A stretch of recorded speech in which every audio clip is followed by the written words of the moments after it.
আমরা মানুষ এই পৃথিবীর প্রতিটি কোণাকে জানার চেষ্টা করেছি।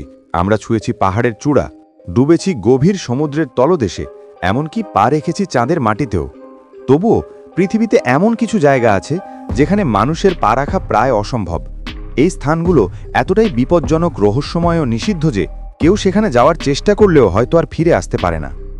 আজ আমরা আপনাদের এমনই 10টি জায়গার কথা বলবো যেগুলোতে যাওয়ার কথা ভাবলেই শরীর কাঁপবে। আর 1 নম্বর জায়গার কথা শুনে আপনি হয়তো হতবাক হয়ে যাবেন। তাহলে চলুন আমাদের সঙ্গে এই ভয়ঙ্কর ভ্রমণে পা রাখুন। Number 10, north Sentinelese island. যদি আপনি মনে করেন এই আধুনিক পৃথিবীতে এমন কোনো জায়গা আর নেই যা সম্পূর্ণভাবে মানুষের সংস্পর্শ থেকে বিচ্ছিন্ন, তাহলে আপনি ভুল করছেন। ভারত মহাসাগরে অবস্থিত নর্থ সেন্টিনেলি আইল্যান্ড আজও যেন প্রস্তর যুগে আটকে আছে। এই দ্বীপে বসবাসকারী সেন্টিনেলি উপজাতি বাইরের বিশ্বের সঙ্গে কোনো যোগাযোগ রাখে না, বরং কোনো অপরিচিত মানুষকে দেখলেই আক্রমণ করে হত্যা করে ফেলে। 2006 সালে কিছু জেলে ভুলবশত এই দ্বীপের কাছাকাছি চলে গেলে সেন্টিনেলিরা কোনো সতর্কতা ছাড়াই তাদের হত্যা করে।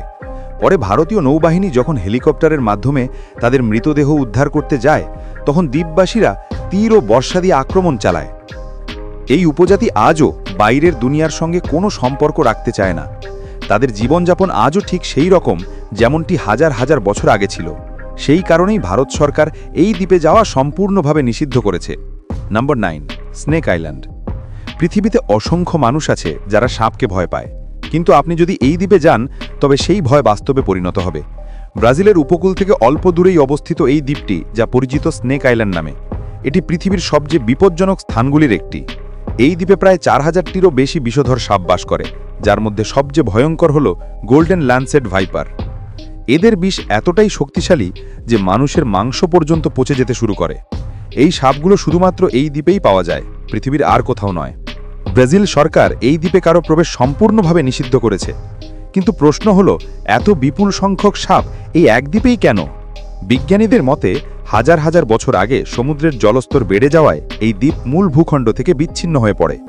ফলে এখানে আটকে পড়া সাপগুলো টিকে থাকার জন্য ক্রমশ আরও বেশি বিষাক্ত হয়ে ওঠে। তবে স্থানীয়দের বিশ্বাস এই দ্বীপটি অভিশপ্ত। তাদের কথায় শত শত বছর আগে কিছু জলদস্যু তাদের গুপ্তধন এখানে লুকিয়ে রাখে, আর সেই ধনসম্পদের পাহারার জন্য জাদু বলে সাপদের ডেকে আনে। সত্য যাই হোক না কেন, একটা বিষয় নিশ্চিত, এই দ্বীপে পা রাখা মানে মৃত্যুকে নিজে হাতে ডেকে আনা। Number 8, area 51। পৃথিবীতে যদি এমন কোনো জায়গা থাকে যাকে সবচেয়ে রহস্যময় ও গোপন বলা হয়, তবে সেটি হলো এরিয়া 51। আমেরিকার নেভাডা মরুভূমিতে অবস্থিত এই সাময়িক ঘাঁটিটি বহু দশক ধরে এলিয়েন, ইউএফও ও গোপন সামরিক পরীক্ষা নিরীক্ষা নিয়ে আলোচনার কেন্দ্রবিন্দুতে রয়েছে। অনেকের দাবি এখানে এলিয়েনদের মৃতদেহ এবং তাদের মহাকাশযান সংরক্ষণ করে গবেষণা করা হয়। 1947 সালে ঘটে যাওয়া রজওয়েল ঘটনার পর আমেরিকা জানিয়েছিল সেটি নাকি শুধু একটি আবহাওয়া পর্যবেক্ষণ বেরুন ছিল। কিন্তু সাধারণ মানুষের বিশ্বাস যে সেটি আসলে একটা এলিয়েন স্পেসক্রাফট, যেটিকে এখানে এনেই লুকিয়ে রাখা হয়। এরিয়া 51-এর নিরাপত্তা এতটাই কড়া যে কেউ ভুলেও যদি ঘাঁটির কাছাকাছি চলে আসে তাকে সঙ্গে সঙ্গে গুলি করা হয়। তাহলে প্রশ্ন ওঠে, যদি এখানে কিছুই রহস্যময় না হয় তাহলে এত গোপনীয়তা কেন? সরকার কি সত্যি এলিয়েন ও উন্নত প্রযুক্তি গোপন করে রেখেছে, নাকি এসব শুধুই পৃথিবীবাসীকে বিভ্রান্ত রাখার এক বিশাল খেলা? Number 7, Vatican secret archives. যদি আপনি মনে করেন পৃথিবীর সবার জন্য সব তথ্যই সহজলভ্য, তাহলে আপনি ভুল ভাবছেন। ভ্যাটিকান সিক্রেট আর্কাইভস এমন এক জায়গা যেখানে বিশ্বের সবচেয়ে গোপনীয় নথিগুলো সংরক্ষিত আছে। এই লাইব্রেরিতে থাকা পুরনো এবং গোপন রেকর্ডগুলো শতককাল পুরনো, এবং এগুলো দেখতে পারেন কেবলমাত্র কয়েকজন নির্বাচিত ব্যক্তি। ভ্যাটিকান সিটিতে অবস্থিত এই আর্কাইভ সাধারণ মানুষের জন্য বন্ধ। কেবল বিশেষভাবে অনুমোদিত গবেষক ও পাদ্রী এখানে নথিপত্র দেখতে পারেন। তারাও কড়া নিয়ম ও শর্ত মেনে চলতে বাধ্য। কথিত আছে এখানে যীশু খ্রিস্ট তার জীবন সংক্রান্ত গুরুত্বপূর্ণ দলিল রাখা আছে। একই সাথে এলিয়েন সংক্রান্ত কোনো তথ্য লুকিয়ে থাকতে পারে এই রকম জল্পনাও প্রচলিত। আরেকটি বড় রহস্য হলো, এখানে বিশ্বের অন্যতম প্রাচীন ও অমূল্য ধর্মীয় দলিলপত্র সংরক্ষিত আছে, যেগুলো সাধারণভাবে দেখানোর অনুমতি নেই। ভ্যাটিকানের কর্তৃপক্ষ এই আর্কাইভ সম্পর্কে বেশি তথ্য প্রকাশ করেননি, এবং এর নিরাপত্তা এতটাই কঠোর যে আজও এর অনেক রহস্য সমাধান করতে পারেননি। Number 6, dark energy temple. বলা হয়ে থাকে এই মন্দিরটি হিমালয়ের দুর্গম পর্বতমালার মধ্যে কোথাও একটা জায়গায় অবস্থিত, কিন্তু এর সঠিক অবস্থান আজও কেউ জানে না। বিশ্বাস করা হয় এটি হাজার হাজার বছর আগে এক রহস্যময় শক্তির দ্বারা নির্মিত হয়েছিল, এবং যে কেউ সেখানে প্রবেশ করার চেষ্টা করেছে সে আর কখনোই ফিরে আসতে পারেনি।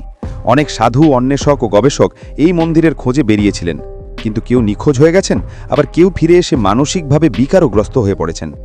তাহলে প্রশ্ন থেকে যায়, এই মন্দির কি সত্যিই কোনো অলৌকিক শক্তির সঙ্গে যুক্ত, নাকি এটি শুধু এক আদিম মিথ? যাই হোক না কেন, এই মন্দির আজও রয়ে গেছে এক অমীমাংসিত রহস্য হিসেবে। Number 5, island of dead. পৃথিবীতে অনেক দ্বীপ আছে যেগুলো তাদের ঐতিহাসিক গুরুত্বের জন্য পরিচিত, কিন্তু কিছু দ্বীপের ইতিহাস এতটাই ভুতুড়ে ও রহস্যময় যে লোকে সেখানে যেতে ভয় পায়। এই দ্বীপটি তার পুরনো কাহিনী, ভুতুড়ে ঘটনা ও রাতের অদ্ভুত ও ভীতিকর আওয়াজের জন্য বিখ্যাত। বিশ্বাস করা হয় এখানে বহু শতাব্দী পুরনো কঙ্কাল ও পোশাকের টুকরো পাওয়া যায়। এছাড়া দ্বীপটির আওয়াজও প্রায়ই অদ্ভুত শোনা যায়। অনেকে বলেন রাতে এখানে ভয়ঙ্কর ও অনাকাঙ্ক্ষিত শব্দ শোনা যায়। দ্বীপটি কখনোই পর্যটকদের জন্য খুলে দেওয়ার পরিকল্পনা করা হয়নি। ইতিহাসবিদ ও প্রত্নতত্ত্ববিদ যারা এখানে গেছেন তাদের অনেকেই এই দ্বীপের ভীতিকর ও রহস্যময় পরিবেশের পর আর ফিরে আসেননি। যাই হোক, এই দ্বীপ আজও অনেকের কাছে এক অমীমাংসিত ও ভীতিকর স্থান হিসেবে রয়ে গেছে। নম্বর 4, মাউন্ট কাইলাশ, ঈশ্বরের আবাসস্থল। বা তিব্বতে অবস্থিত মাউন্ট কাইলাশকে বিশ্বের অন্যতম পবিত্র ও রহস্যময় পর্বত হিসেবে গণ্য করা হয়। এটি হিন্দু, বৌদ্ধ, জৈন এবং বন ধর্মের কাছে অত্যন্ত পবিত্র। কিন্তু কাইলাসের একটা বড় রহস্য আছে, কোনো মানুষ এটি আরোহণ করতে সফল হয়নি। অনেকেই চড়ার চেষ্টা বা অভিযানের গল্প বলে থাকেন, কিন্তু এগুলোর বেশিরভাগই লোককথা বা অনিশ্চিত সূত্রে সীমাবদ্ধ। ধর্মীয় কারণে বহু সংস্কৃতি স্বরূপ এবং সরকারি নিয়মে কাইলাসকে অক্ষত রাখা হয়। অনেক পর্যটক ও স্থানীয় লোক কাইলাসের আশেপাশে অদ্ভুত আলোর ঝলক, অনাকাঙ্ক্ষিত শব্দ বা অস্বাভাবিক অনুভূতির কথাও বলেন। বিজ্ঞান এসব ঘটনা অনেক সময় প্রাকৃতিক বা অপটিক্যাল কারণে ব্যাখ্যা করে, উঁচু এলাকায় বায়ু প্রবাহ, আবহাওয়া বা অপটিক্যাল প্রতিফলনের ফল। আবার স্থানীয়রা এগুলোকে ঐশ্বরিক শক্তির চিহ্ন হিসেবে দেখেন। শেষে বলাই যায়, মাউন্ট কাইলাসের অনেক রহস্য এখনও অনুসন্ধান ও বিতর্কের মধ্যেই আছে। ধর্ম, ইতিহাস ও লোককথার সংমিশ্রণে এটি আজও এক গভীর ও অনির্ণিত রহস্য। Number 3, Bermuda triangle. Bermuda triangle এই নাম শুনলেই ভয় আর রহস্যের ভাব জাগে। আটলান্টিক মহাসাগরের মাঝামাঝি অবস্থিত এই এলাকা মায়ামি, বারমিউডা ও পুয়ের্তো রিকো এই তিনটি প্রধান বিন্দুকে মিলিয়ে গঠিত। এখানে বহু জাহাজ এবং বিমান কোনো চিহ্ন ছাড়াই নিখোঁজ হয়ে গেছে। এই কারণে এটিকে সমুদ্রের অভিশপ্ত ত্রিভুজ বলা হয়। বারমুডা ট্রায়াঙ্গলে অদৃশ্য হওয়ার ঘটনা বহু বছর ধরে ঘটে আসছে। এই অঞ্চলের সবচেয়ে ভয়ঙ্কর দিক হল হঠাৎ করে কোনো সতর্কতা ছাড়াই বিপজ্জনক ঝড় ওঠা, অদ্ভুত ধরনের চৌম্বকীয় ক্ষেত্র তৈরি হওয়া এবং এমন ঘটনাগুলো ঘটা যেগুলো কখনো কখনো বিজ্ঞান ও ব্যাখ্যা খুঁজে ব্যর্থ হয়ে যায়। অনেকে মনে করেন এই এলাকা কোনো অদৃশ্য শক্তি দ্বারা নিয়ন্ত্রিত, যা জাহাজ এবং বিমানের মতো বস্তুগুলোকে নিজের জালে ফেলে। অন্যদিকে বিজ্ঞানীরা এগুলোকে প্রাকৃতিক কারণ, অপ্রত্যাশিত ঝড়, সমুদ্র ধারা বা চৌম্বকীয় অস্বাভাবিকতার সাথে যুক্ত করে ব্যাখ্যা করতে চান। এসব কারণে কম্পাস এবং অন্যান্য ইলেকট্রনিক যন্ত্রাংশ কাজ করা বন্ধ করে দিতে পারে। তবুও একটা জিনিস স্পষ্ট, যে এই অঞ্চলে ঢোকার পরে অনেকেই মেয়াদহীনভাবে অদৃশ্য হয়ে গেছেন এবং তাদের খোঁজ মেলেনি। বারমুডা ট্রায়াঙ্গলের রহস্য আজও আনসলভড এবং বিতর্কিত। নম্বর 2, হুইব্যাক মাউন্টেন। হুইব্যাক মাউন্টেন, যা নরওয়েতে অবস্থিত, বিশ্বের অন্যতম রহস্যময় পর্বতের মধ্যে গণ্য করা হয়। বলা হয় এখানে কোনো ব্যক্তি দীর্ঘ সময় থাকতে পারে না, কারণ এর পরিবেশ মানুষের মন ও শরীরের উপর প্রভাব ফেলে এবং তাকে পাগল করে দিতে পারে। নম্বর 1, আওকিগাহারা ফরেস্ট। যদি পৃথিবীর কোনো স্থানকে সবচেয়ে ভয়ঙ্কর বলা যায়, তাহলে জাপানের আওকিগাহারা ফরেস্ট এই তালিকায় শীর্ষে থাকবে। এই জঙ্গল ফুজি পর্বতের কাছে অবস্থিত এবং এটিকে আত্মহত্যার জঙ্গল বলা হয়। প্রতি বছর এখানে শত শত মানুষ আত্মহত্যার উদ্দেশ্যে আসে। এটি কোনো কেবলমাত্র দুর্ঘটনা নয়। বলা হয় এই জঙ্গলে একটি অদৃশ্য শক্তি বিদ্যমান, যে মানুষকে আত্মহত্যার দিকে প্ররোচিত করে। জঙ্গলে প্রবেশ করা মানুষ অনেক ভীতিকর অভিজ্ঞতার সাক্ষী হয়েছে। চারপাশ থেকে আসে ফিসফিসের মতো শব্দ, গাছের মাঝে অদ্ভুত ছায়া এবং গভীর কুয়াশার মধ্যে মানুষ পথভ্রষ্ট হয়ে যায়। গাইডেড ট্যুরের সময় পর্যটকদের সতর্ক করা হয় যেন তারা জঙ্গলের গভীরে না যায়, নইলে ফিরে আসা কঠিন হতে পারে। বিজ্ঞানীরা মনে করেন এই জঙ্গলের রহস্যময় নীরবতা এবং মাটিতে থাকা চৌম্বকীয় উপাদান মানুষের মানসিক অবস্থার উপর প্রভাব ফেলতে পারে। তবে স্থানীয়রা এটিকে ভূত এবং অভিশপ্ত আত্মা হিসেবে দেখে। এই জঙ্গল কেবল একটি স্থান নয়, এটি এক ভয়ঙ্কর ধাঁধা, যার রহস্য আজও অমীমাংসিত। আপনি এই স্থানগুলো সম্পর্কে কি ভাবেন? এগুলো কি শুধুমাত্র প্রাচীন গল্প, নাকি এর মধ্যে সত্যিই কিছু রহস্য আছে? ভিডিওটি ভালো লেগে থাকলে লাইক ও সাবস্ক্রাইব করুন। নতুন ভিডিওতে আবার দেখা হবে।